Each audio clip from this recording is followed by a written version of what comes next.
Hello guys, আজকে একটা নতুন ভিডিও নিয়ে চলে আসলাম। আজকে ছিল রাস পূর্ণিমা, তাই সেই উপলক্ষে আমি একটু খিচুড়ি ভোগ বানানোর জন্য আয়োজন করেছি। তা দেখো, আগে আগে তোমরা দেখতে থাকো, কতটা কি হয়।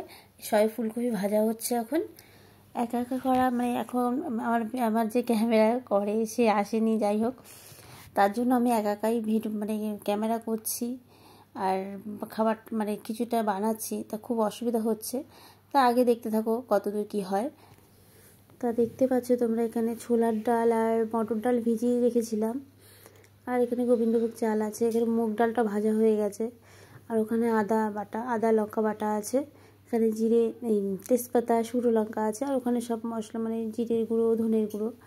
তা ফুলকপিটা ভাজাও করছি এখন আমি। ফুলকপিটা ভাজা হচ্ছে আর কি।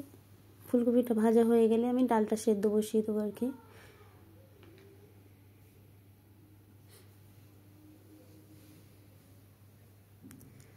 এইবার দেখো, সব মশলাগুলো দিয়ে আমি কষানো শুরু করেছি।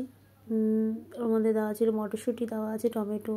মশলাটাকে কষিয়ে রাখলাম, যেহেতু একার হাতে করতে হচ্ছে সব, তার জন্য। যাই হোক, ওর মধ্যে আদা জিরের গুঁড়ো, ধনে গুঁড়ো, আদা বাটা, লঙ্কা বাটা, শুকনো লঙ্কা, তেজপাতা, পাঁচফোড়ন, মটরশুঁটি, টমেটো সবই দেওয়া আছে। মশলাটাকে কষিয়ে রাখলে সুবিধা হলো কি, কিছুটা চালটা সেদ্ধ হয়ে গেলে তারপরে ওই মশলাটা ঢেলে দিলে হয়ে যাবে আর কি। তা নিজের বুদ্ধিতে করেছি, যেরকম পেরেছি আর কি। এখানে ফুলকপি আলু ভাজা আছে। এইবারে কড়াইটা বসিয়েছি, কড়াইতে জল দিলাম, কিন্তু কড়াইতে আমাদের যেহেতু গ্যাসের ওভেনটা ছোট, যার জন্য কড়াইতে হলো না, আমাকে সে গামলাতে বসাতে হলো।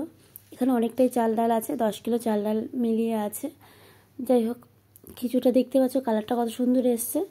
আমি পারছিলাম না আর করতে, আমার হাতটা ব্যথা হচ্ছিলো। যাই হোক, ওকে বললাম একটু খুন্তিটা নাড়িয়ে দে, তো এসে খুন্তিটা নাড়ালো, আমি ভিডিওটা বানালাম আর কি। তা তোমরা দেখতেই পাচ্ছ প্রায় হয়েই এসছে। আমাকে এই একটা গামলা পরে আবার আমাকে বানাতে হয়েছে খিচুড়ি। এই গামলাটা শেষ হয়ে গেলে আবার বানাতে হয়েছে আমাকে পরে আবার, কেন এই গামলার খিচুড়ি তো আমার হয়নি।